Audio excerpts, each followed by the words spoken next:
மற்ற மாநிலங்களுக்கெல்லாம் வந்து ஒரு செக்டரில் இருப்பாங்க. அவங்க ஒன்று அவங்க செகண்டரி செக்டரில், அதாவது சர்வீசஸில் ஒன்று டெர்ஷியரி செக்டரில் மட்டும் சர்வீசஸில் மட்டும் இருப்பாங்க, இல்லை மேனுஃபேக்சரிங்கில் மட்டும் இருப்பாங்க.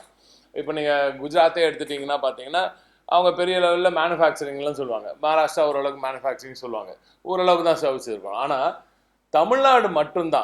தமிழ்நாடு மட்டும்தான் இந்த ரெண்டுமே சேர்ந்த ஒரு சரிசமமான ஒரு ரெண்டுமே காம்ப்ளிமெண்ட் பண்ணும். ரெண்டுத்தையும் மேனுஃபேக்சரிங் செக்டர்லேருந்து வர அந்த வளர்ச்சியினால அங்கேருந்து இப்போ நீங்கள் ஒரு பேங்கிங் செக்டரோ இல்லை ஒரு ஹோட்டல்ஸோ சரி, இப்படி பல செக்டர்ஸ் வந்து ஒன்று ஒன்றா வளர்ந்துட்டு இருக்கு. ஈவன் ஏர் சர்வீசஸ் கூட நீங்கள் எடுத்துக்கலாம். எல்லாமே ஒன்று ஒன்றா வளர்ந்துட்டு இருக்குன்னா இந்த மேனுஃபேக்சரிங்லேருந்து வரது சர்வீசஸ் செக்டருக்குள்ளே போய் சர்வீசஸ் செக்டர் நல்லா வளர்ச்சி அடைந்து சர்வீசஸ் செக்டர்லேயும் ஒரு பெரிய பொருளாதாரம் கிடைக்கும்.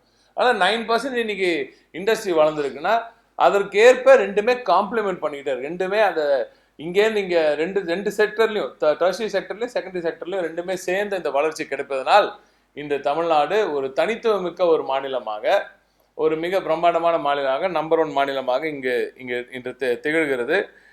இதில் இன்னொரு விஷயம் நீங்கள் பார்த்தீங்கன்னா மற்ற மாநிலங்களுக்கும் நமக்கும் இல்லாதது பரவலாக்கப்பட்ட வளர்ச்சி. எனவே தான் நான் மீண்டும் மீண்டும் சொல்கிறேன், தலைவரோட முதலமைச்சரோட அந்த தொலைநோக்கு சிந்தனை $1 trillion எக்கானமியை நம்ம வந்து போய் ரீச் ஆகணும்னா ஒவ்வொரு கிராமத்துலையும் பொருளாதாரம் வந்து வளரணும்.